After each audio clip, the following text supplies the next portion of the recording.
Are you going broke traveling for free? What's up, guys? I'm Luke from Luke's Points and Miles, and today I wanted to post that question because I wanted to really dissect the team cashback question of, are you really traveling for free? And I want to explore the somewhat hidden costs of traveling the world for free. From taxes and fees to excursions to the new board shorts you need for that resort pool, we are going to try to answer the question of, is traveling for free making me broke? Now, if you are new to the channel, aside from being a proud member of Team Travel, I talk about credit cards, points, miles, cashback, and travel. If you want to stay up to date on that, subscribe to the channel. If you get any value or any entertainment from this particular video, slap that like button for me and the YouTube algorithm. And most importantly, we have a great community here, so if you have an opinion on this topic, please leave it below. There is no right or wrong way of looking at this issue, if you even call it an issue. So don't be afraid. Comment below what you think of these sort of hidden costs, and comment if you've ever fallen victim to traveling for free way of thinking. We have a lot to cover, so let's get started.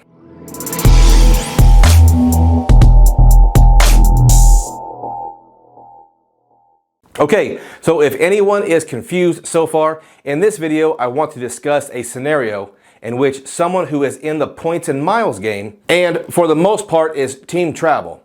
Let's talk about some ways that this person may fall victim to overspending while using those points and miles. Maybe we can see this happening in our own journeys, or maybe these examples can open our eyes to the possible pitfalls that we want to avoid.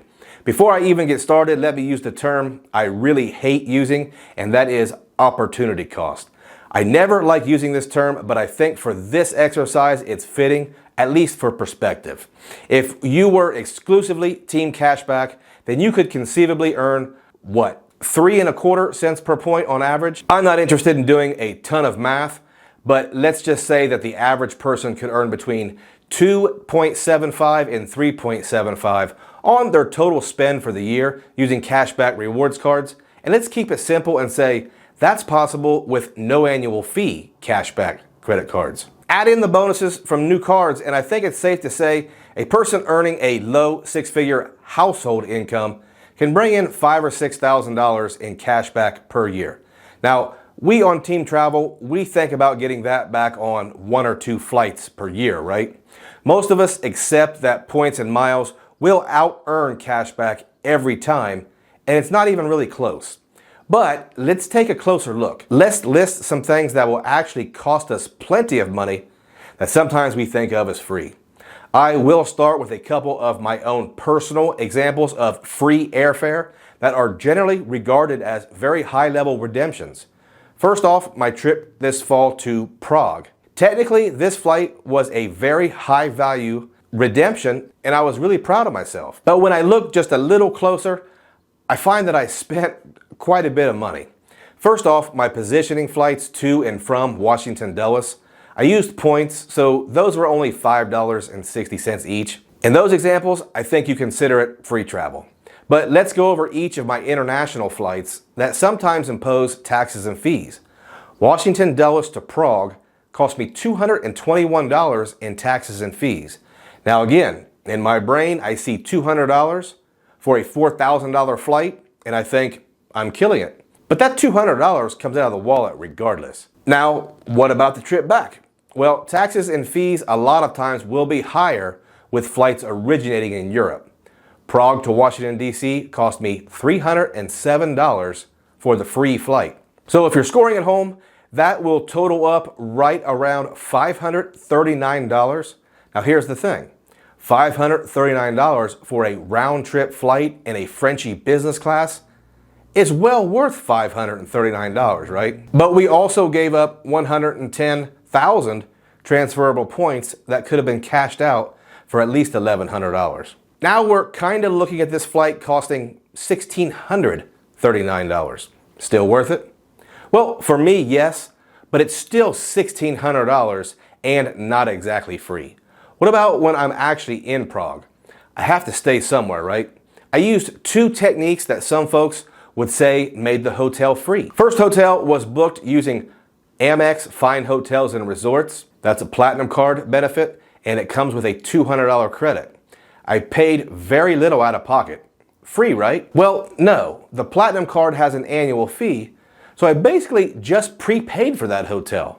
See, when I paid the annual fee, I agreed to be reimbursed later. Now I'm going to get plenty of value from that card, so that's a completely other discussion altogether, but this room is not free.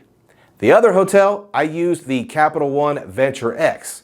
Same scenario, I paid an annual fee of $395, and I got $300 back when I paid for this hotel. $300 still left my wallet. I prepaid. See where I'm going here? Last month, I took my family to the Conrad, Fort Lauderdale for a fun in the sun, relaxing, free stay at the resort. And I paid using points, so besides the opportunity costs associated, it was free as you can get. But my food bill at the end of 3 nights was $828.63. Now, that included a couple fruity adult beverages that I shared with Chad from Chad's Money Minutes and some amazing sushi, but I don't think I would have spent that much on food and beverages if we were all at home. When I add the Uber and Lyft rides to and from the airport, that bill adds up, especially for a free 3-night trip. Still cheaper than installing a pool in the backyard, I guess. One more example that when I looked into it, part of my financial brain kind of hurt. I've talked about taking the family to Germany this summer and executing a decent redemption with Singapore Airlines, flying from JFK to Frankfurt in business class. Sure, the points part was a little high, but man, it's so cool to fly to Germany for free. The taxes and fees just on the return trip was $400.05. And that is for 3 of us in business class. Now listen, I'm not complaining about how much these trips cost. This is my decision to do this, and I have my own personal reasons why it's worth it. Most of these are fairly aspirational trips, so they may not be the best example because most of us are not traveling international business class every month. But I just want to open up another way of looking at this. Let me ask you a question. How many of us buy things that we need to go on these trips? I'm going to Hawaii for 10 days soon, and on top of the purchases of $2,000 just in excursions and luau's, I need a couple pair of swim trunks, right? They told me the beach could be rocky, so the boy needs swim shoes. There are dozens of things we might buy for a trip heading to Austria in October. You might need some hiking shoes for all those once-in-a-lifetime outdoor adventures. All this adds up. Another factor no one really talks about is the time and training it takes to even be in this game. You guys are all here learning and seeing things from several different perspectives and styles, and eventually you will have a style of your own, but it will take your time and your energy. Team Cashback plugs a number value into a card and a category, then they go to sleep. We're up all night constantly evaluating programs, following up on blogs, news outlets. It's a fun hobby, but how many of us have gotten a headache from logging on to the Virgin Atlantic site once again to see if there are any of those Delta One flights available with awards? Some people could be picking up some extra hours of work to support their bottom line, but we're trying to fly the cabin that has the exact routing and the dates we want, and this can be taxing mentally. What are some other things you guys can think of that add up when you travel for free? Now, this video is in no way meant to discourage folks from traveling because I think the reasons I do it are definitely priceless. And I also know there are redemptions that will have much lower taxes and fees. And I also know there are cards like the US Bank Altitude Reserve that can cover some of these expenses in real time. But I have no illusions of travel actually being free. These trips can absolutely drain your bank account if you're not careful, or force you to start a YouTube channel to fund the hobby. While Team Cashback is collecting tax-free source of funds that can just build, invest, or spend as they will. Here are some questions for you. Have you ever overspent on an award trip?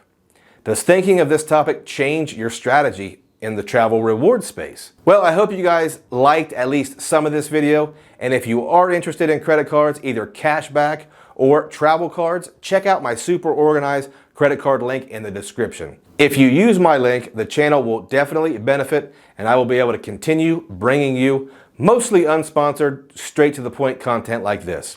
If you stayed around all the way to the end, I thank you and I appreciate every single one of you.